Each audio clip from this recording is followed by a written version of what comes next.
चलिए तो खबर उत्तराखंड की लेंगे। उत्तराखंड में जो चीजें हैं वो चीजें सब कुछ ठीक नहीं चल रही हैं जी। लाल बत्ती पर घमासान मचा, वो थमता नजर नहीं आ रहा। घटनाक्रम देखिए, लंबी जद्दोजहद के बाद 5 सितंबर को 19 मंडी समितियों के अध्यक्षों की घोषणा की गई। अगले दिन यानी 6 तारीख को 4 मंडी समितियों के नाम निरस्त कर दिए गए।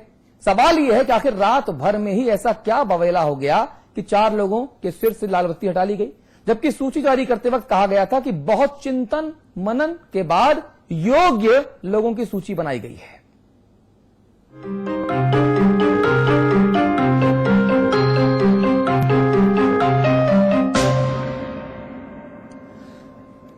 और इस मुद्दे पर बातचीत करेंगे हमारे साथ समाचार प्लस न्यूज नेटवर्क के managing editor Amitabh Agnihotri ji studio में मौजूद हैं।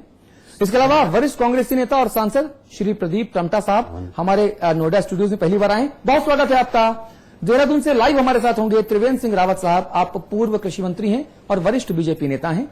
आप सभी लोगों से इस मुद्दे पर एक एक करके बात करेंगे। तो उत्तराखंड में लाल बत्ती के नाम पर मची मारामारी थमने का नाम नहीं ले रही। काफी जद्दोजहद के बाद 5 सितंबर को 19 मंडी समितियों के अध्यक्षों के नामों का ऐलान किया गया, लेकिन रात भर में ही न जाने ऐसा क्या हुआ कि अगले ही दिन 4 मंडी समितियों के अध्यक्षों का पत्ता काट दिया गया। और बता दें आपको कि कुछ देर बाद श्री हरीश रावत जी भी हमारे साथ जुड़ेंगे लाइव। जारी है लाल बत्ती की सियासत, नहीं थम रहा विवादों का सिलसिला।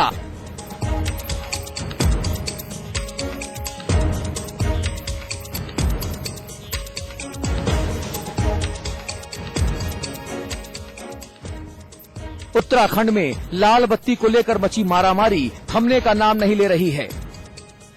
बुधवार यानी 5 सितंबर को ही 19 मंडी समितियों के अध्यक्षों और उपाध्यक्षों का मनोनयन किया गया था। दावा था कि सरकार बनाने में अहम भूमिका निभाने वाले सभी कार्यकर्ताओं को संतुष्ट कर दिया गया है। लगा कि चलो एक झमेला तो टला, लेकिन विजय बहुगुणा साहब की ये सोच जल्द ही गलत साबित होने लगी। नतीजा ये हुआ कि अगले दिन यानी 6 सितंबर को ही 4 मंडी समितियों के अध्यक्षों का मनोनयन निरस्त कर दिया गया। जिन लोगों का मनोनयन निरस्त हुआ उनमें ज्वालापुर मंडी समिति के अध्यक्ष संजय चोपड़ा, मंगलौर मंडी समिति के अध्यक्ष हितेश, गदरपुर मंडी समिति के अध्यक्ष उपेंद्र चौधरी और खटीमा मंडी समिति के अध्यक्ष भुवन कापड़ी शामिल हैं। अब इनको हटाया गया तो दलील तो देनी ही थी, तो कहा गया कि चूंकि ये चारों लोग किसान नहीं हैं, लिहाजा इन्हें हटा दिया गया है, क्योंकि मंडी एक्ट के मुताबिक मंडी परिषद का अध्यक्ष किसान ही होना चाहिए। जबकि भीतर खाने खबर ये है कि इनको हटाए जाने के पीछे पहाड़ के कद्दावर नेता हरीश रावत का हाथ है, जिन्होंने सरकार को अल्टीमेटम दे दिया था,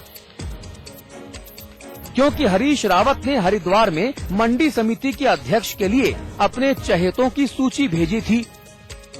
उसे दरकिनार कर हरक सिंह के लोगों को तरजीह दे दी गई। बस फिर क्या था, हरीश रावत साहब ने पार्टी आला कमान समेत मुख्यमंत्री विजय बहुगुणा से अपनी नाराजगी दर्ज करा दी और आनन फानन में मनोनयन के कुछ ही घंटों के भीतर 4 लोग सियासत की वेदी पर बलि चढ़ गए। आपको बता दें कि गदरपुर मंडी समिति के अध्यक्ष उपेंद्र चौधरी सूबे की वित्त मंत्री इंदिरा हृदयेश के करीबी हैं, जिनका आपराधिक इतिहास भी है। वहीं भुवन कापड़ी हरक सिंह रावत के बेहद करीबी माने जाते हैं। ऐसे में लाल बत्ती को लेकर टशन की कहानी छुपाए नहीं छिप रही। वैसे दलील चाहे आपराधिक पृष्ठभूमि की हो या किसान नहीं होने की, सवाल खड़े हो रहे हैं कि क्या दिल्ली से लेकर देहरादून तक चली माथापच्ची के दौरान ये बातें लोगों को पता नहीं थीं? और अगर पता थीं, तो इन लोगों का नाम इस सूची में कैसे आ गया? तब जबकि सूची जारी होने से पहले 2 बार फेरबदल किए जा चुके थे। बहरहाल लाल बत्ती छूकर निकल जाने के दर्द को झेल रहे हटाए गए मंडी अध्यक्ष अब अदालत की शरण में जाने की तैयारी कर रहे हैं। लिहाजा लाल बत्ती की सियासत थम जाए ऐसे आसार हाल फिलहाल नजर नहीं आ रहे।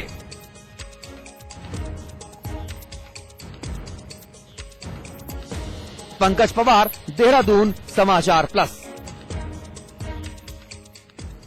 चलिए, तो इस मुद्दे पर चर्चा को आगे बढ़ाएंगे। अमिताभ अग्निहोत्री जी हमारे साथ मौजूद हैं, हमारे साथ प्रदीप टमटा साहब मौजूद हैं, त्रिवेंद्र सिंह रावत साहब हैं, आप देहरादून से हमारे साथ जुड़ रहे हैं, और कुछ देर बाद हरीश रावत जी हमारे साथ जुड़ेंगे। आप केंद्रीय कैबिनेट मंत्री हैं, आप उत्तराखंड के सबसे बड़े कांग्रेसी नेता माने जाते हैं। हरीश रावत जी ने हमसे कहा है कि उनके पास सिर्फ हमारे लिए 7 से 8 या 10 मिनट ही होंगे, तो हम जब वो जुड़ेंगे तब सिर्फ उनसे बातचीत करेंगे। उससे पहले हम टमटा साहब आपके पास आते हैं।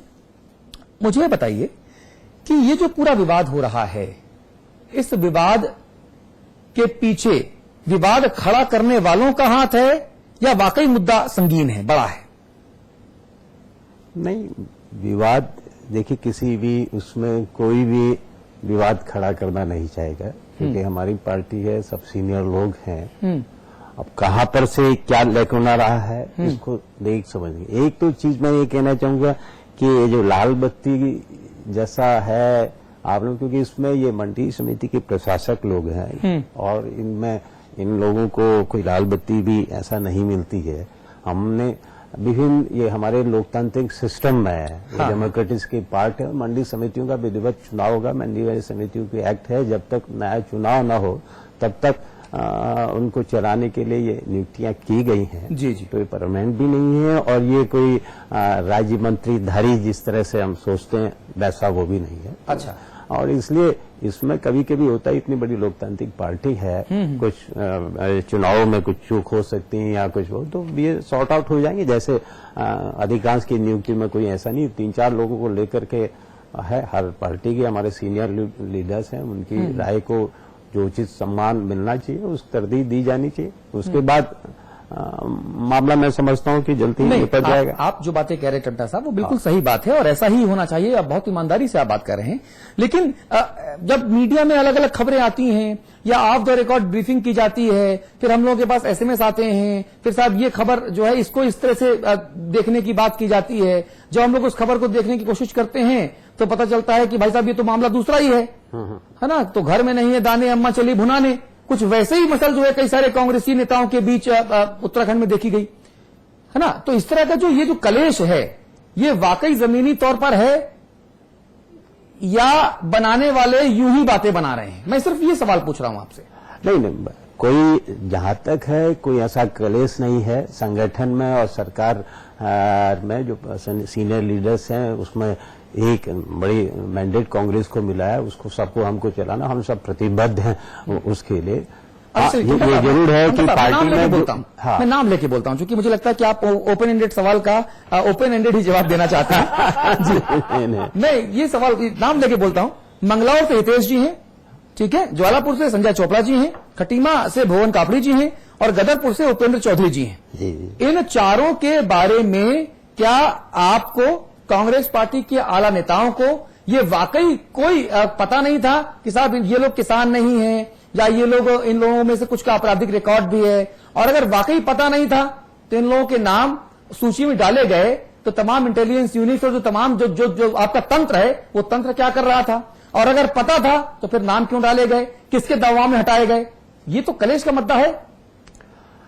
हाँ, जैसे सामान्य तो आपको लग रहा है कि कलेश का मुद्दा कुछ हो भी सकता है कोई लीडरों की, लेकिन इन चारों में से 2 ने बयान दिए हैं, हमसे फोन पे बात की और कहा कि साहब हम तो कोर्ट जाएंगे। देखिए, यहां तक रिएक्शन की बात आ रही है साहब। कोर्ट जाने का जैसा कोई ऐसा प्रश्न नहीं बनता है, क्योंकि अभी तो किसी की नियुक्ति हुई है। प्रशासक एक टेम्परेरी व्यवस्था है, कल को उसमें विधिवत चुनाव होना है। और अगर कोई संगठन में हम सब लोग हैं, कोई हम नियुक्ति तो कर नहीं रहे हैं कि आपके रोजगार के लिए हो, तो इस मामले को उनको भी धैर्य रखना चाहिए। और जो हमारे सीनियर लोग हैं, जो स्थानीय लीडर्स हैं, वो इस बात का समाधान कर लेंगे। हरीश रावत साहब जुड़ गए हैं। हरीश रावत साहब ने हमसे कहा है कि वो केवल 7 से 8 मिनट तक के लिए हमारे पास हैं, इसलिए हम सीधे हरीश रावत साहब से बात करेंगे। रावत साहब, जो सवाल, पहला सवाल मैंने टंटा साहब से पूछा, वही सवाल मैं आपसे पूछता हूं। हालांकि आप तो ही गुट के हैं, आपके बहुत अच्छे दोस्त हैं, आपके करीबी हैं, सहयोगी हैं। मुझे ये बताइए रावत साहब कि लाल बत्ती के लिए जो शुरू हुई कलह प्रदेश में शुरू हुई थी, वो अभी तक चल रही है? आगे क्या हो सकता है? लाल बत्ती के लिए कितनी और मारामारी देखेंगे भाई हम सब लोग, मंत्री जी?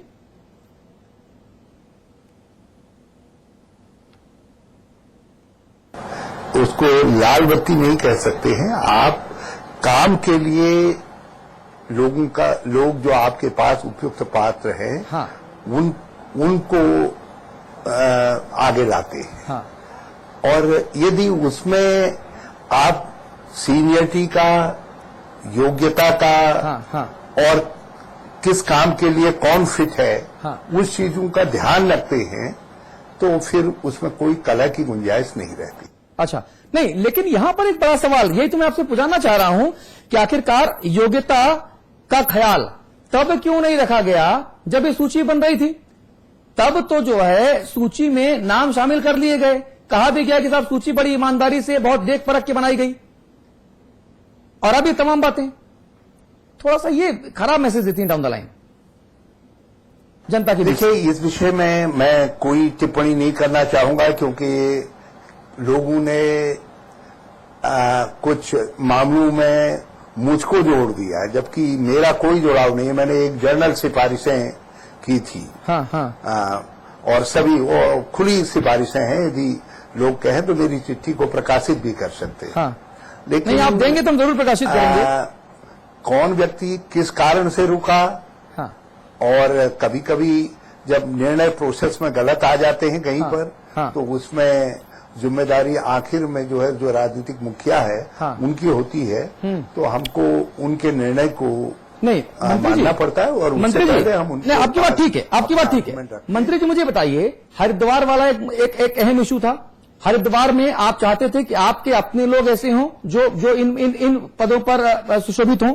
दूसरी बात यह कि आपके दबाव से, या आपकी सिफारिश से, या आपके सजेशन सुझाव से, या आपके निर्देशों से अगर सूची आला कमान रोक देता है, या उसमें गाहे बगाहे फेरबदल होता है, या एक सूची पहले ऑफ द रिकॉर्ड बता दी जाती है, ऑफ द रिकॉर्ड ब्रीफिंग के जरिए, और बाद में उसमें चेंजेस होते हैं, तो क्या जनता के बीच में खराब मैसेज नहीं जाता? मंत्री जी, यही तो मैं जानना चाह रहा हूं आपसे रावत साहब, कि ये तो अजीब सी बात हो जाती है। देखिए, सब मेरे समर्थक हैं, मगर जब मुझसे नाम पूछे गए तो मैंने 6 मंडियां मेरे निर्वाचन क्षेत्र में हैं। हाँ। मैंने 6 मंडियों पर अपने हिसाब से जो सीनियर व्यक्ति हो सकते थे उनके नाम दिए। हाँ।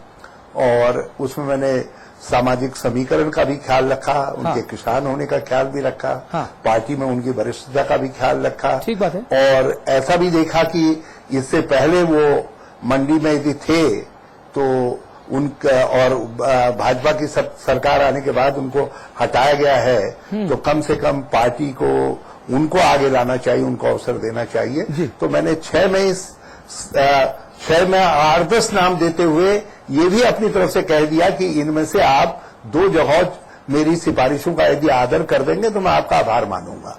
मैंने कहीं किसी मंडी विशेष के लिए किसी का नाम नहीं दिया कि इसको तो करिए ही करिए वाला, या इसको तो हटाइए वाला मेरा कहीं से नहीं, मंत्री जी, आप सही बात, आप हटाने का तो कह रहे किसी के हैं। विषय में आग्रह का मेरा सवाल ही पैदा नहीं होता। नहीं, आप जो कह रहे हैं वो सही बात कह रहे हैं, लेकिन यहां पर एक अहम चीज ये है कि हटाए गए जो 4 लोग हैं, इनके बारे में कहा जा रहा है कि साहब आपने चूंकि वीटो कर दिया, आपने आला कमान के दरबार में नाराजगी जता दी, और ये कहा कि साहब ये तो हटेंगे ही हटेंगे।